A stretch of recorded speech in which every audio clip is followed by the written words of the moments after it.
मैं एक सवाल अश्विनी दुबे जी से पूछूंगी, क्योंकि आज हम बहुत से पहलुओं पर चर्चा कर रहे हैं। सियासी चर्चा मेरे लिए नहीं है, मेरे लिए चर्चा इस बात से जुड़ी हुई है, और आप सब लोग जो जुड़े हुए हैं वो मैं उम्मीद कर रही हूं कि चाहते हैं कि आम लोग इस तरह के बाबाओं के पाखंड से बच पाए, और इसीलिए उसमें रोल एक एक्स डीजीपी का भी है, उसमें रोल एक बड़े वकील का भी है।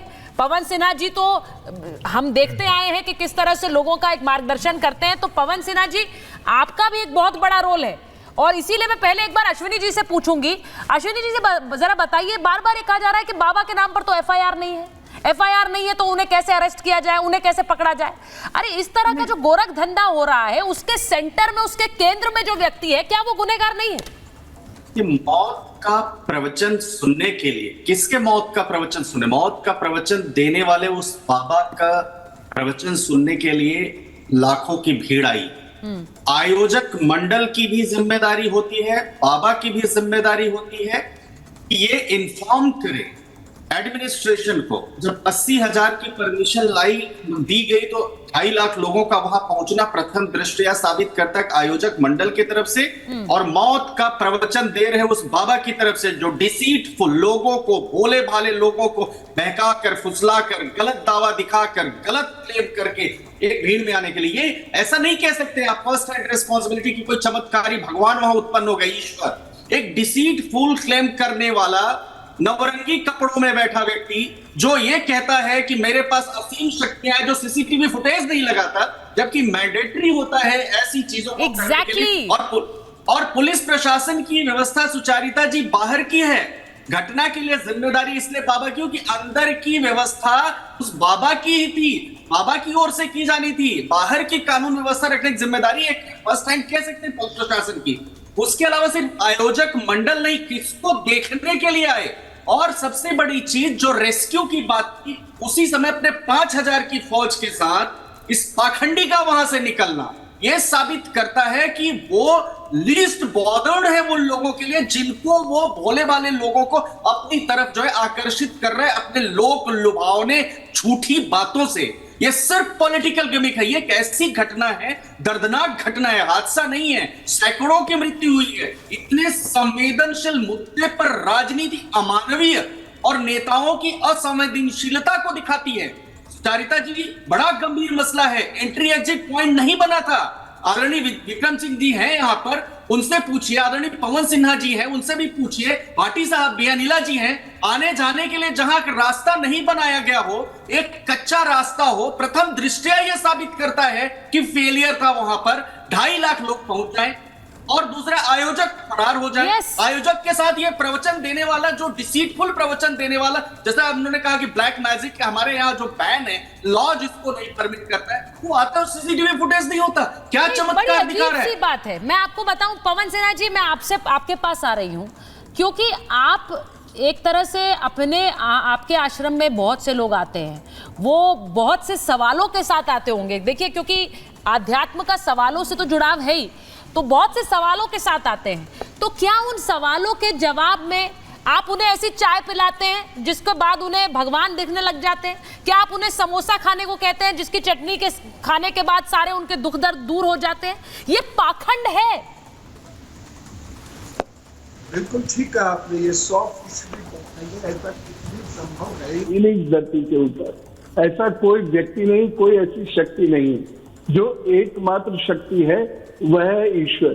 हमारा जो कर्तव्य है वो ये है कि व्यक्ति का आत्मविश्वास बढ़ाएं, उसे मनोबल दे और उसका ज्ञान बढ़ा के उसको ईश्वर की तरफ प्रवृत्त करें। हम अपनी तरफ प्रवृत्त नहीं कर सकते, हमारे नियम बड़े सख्त हैं। हम कभी भी भगवान के रोल में हो ही नहीं सकते। हम केवल एक सत्संग होल्ड कर सकते हैं जिसमें प्रश्नों का उत्तर दिया, ज्ञान दिया और कहा कि अब आगे की बात ईश्वर जाने, और मेडिकल प्रॉब्लम है तो चिकित्सक जाने। उसमें मैं कुछ नहीं कर सकता। अगर मैं मेडिकल प्रैक्टिशनर नहीं हूँ तो मुझे उसको कहना चाहिए कि ये प्रॉब्लम है, अब इसके लिए आप किसी योग्य चिकित्सक से चिकित्सीय सलाह लीजिए। तो ये शेयर पाखंड है जहाँ व्यक्ति खुद भगवान बनता है और कहता है मेरी धूल ले लो तो ये हो जाएगा, मैं जल डाल दूंगा तो ये हो जाएगा। ऐसा कुछ भी संभव नहीं है। कर्ता भाव केवल एक ही व्यक्ति पर है और वह है ईश्वर। रही बात वहां के सिस्टम की, हालांकि हमारे आदरणीय डीजीपी साहब इस मामले को बहुत अच्छे से समझाएंगे। मैं तो सिर्फ इतना जानता हूं कि मल्टीपल एंट्री होनी चाहिए, मल्टीपल एग्जिट होनी चाहिए और छोटे छोटे पॉकेट्स बने हुए होने चाहिए जिसमें भीड़ को उस घेरे के अंदर रखा जाए। मान लिए एक जगह स्टैम्पीड होती है तो वो एक ही पॉकेट अफेक्टेड होगी, वो पूरा पंडाल अफेक्टेड नहीं होगा। नहीं, पर ये प्राइवेट आर्मी वाली जो बात है, मैं एक चीज इसे पूछना चाहूंगी, क्या इसमें किसका रोल है? डीजीपी सर, मैं आपसे पूछ रही हूं, यहाँ पे सत्ता पक्ष विपक्ष दोनों के लोग बैठे हैं और ये स्वाभाविक है कि सियासत में इस तरह के मामले उठते हैं तो एक तरह से दोषारोपण होता है, लेकिन जिम्मेदारियां सबको अपनी निभानी होंगी। बाबाओं की वाहवाही करने वाले लोग नहीं बच के जा सकते हैं और बाबा इतना बड़ा आश्रम चला रहा है जिसमें 5000 की प्राइवेट आर्मी चल रही है, पुलिस को वहां आने नहीं दिया जाता है, तो सरकार क्या कर रही थी? सवाल ये भी उठेंगे। सुचरिता जी, सबसे पहले कानून समझ लें, ये बाबा के बाउंसर्स हैं जिनको हम प्राइवेट आर्मी कह रहे हैं, ये बाउंसर्स हैं। Exactly. और ये भी दूसरे, ये छोटे गुंडे हैं और इनका कोई औचित्य नहीं है कि पुलिस, और पुलिस के वो पुलिस क्या है जो अंदर घुस के कहे कि तुम निकल जाओ यहां से, सारा इंतजाम हमारा। गुरुजी ने बहुत अच्छी बात कही, पवन गुरुजी ने, कि आपको चाहिए exit plan, entry plan, emergency contingency plan. हर जिले में एक होती है कार्य योजना, जो होता है डिस्ट्रिक्ट इमरजेंसी कंटिजेंसी प्लान, उसका पूर्वाभ्यास होता है हर महीने और यह सुनिश्चित किया जाता है कि इन हालात में duties, watch towers, control room और आपकी एसओजी और रिजर्व्स कहाँ रहेंगे, मेडिकल इमरजेंसी क्या रहेगी, ग्रीन कॉरिडोर कहाँ रहेगा, कि इस तरीके की इमरजेंसी आने पे आप तत्काल लोगों को किस चिकित्सालय में ले जाएंगे, क्या व्यवस्था हो जाएगी। यहां तक कि एयर लिफ्ट, एयर एम्बुलेंस का भी व्यवस्था होती है। यहां आपने देखे सुचरिता जी, लगता है उन्होंने 80,000 कहा, आपने मान लिया, जबकि हर थाने में त्योहार रजिस्टर होता है, LIU की रिपोर्ट होती है। इस बाबा जिसके ऊपर 2 बार अपने एप्लीकेशन से ज्यादा भीड़ इकट्ठा करने के केसेस हैं, ये तो LIU को दे देना चाहिए था कि ये आदमी झूठा है और कहेगा 80 मंगाएगा 3। अच्छा, हमने मान लिया बाबा झूठ बोला, और 2.5 लाख आदमी जब सुचरिता जी इकट्ठा होते हैं तो 8 घंटे लगते हैं। उस 8 घंटे में क्या स्थानीय पुलिस LIU ने, क्या वो हाथ पे हाथ धरे बैठे थे? कोई भी प्रोफेशनल पुलिस फोर्स वहां पर रीइंफोर्समेंट, कंट्रोल, कंटिजेंसी प्लान, वहां पर रीइंफोर्समेंट भेजती, 2 कंपनी PAC भेजती और वहां CCTV वॉच टावर लगाते, लेकिन ऐसा सुचरिता जी कुछ नहीं हुआ। क्यों नहीं किया?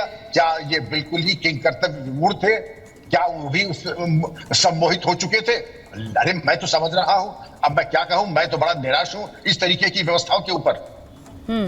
मैं एक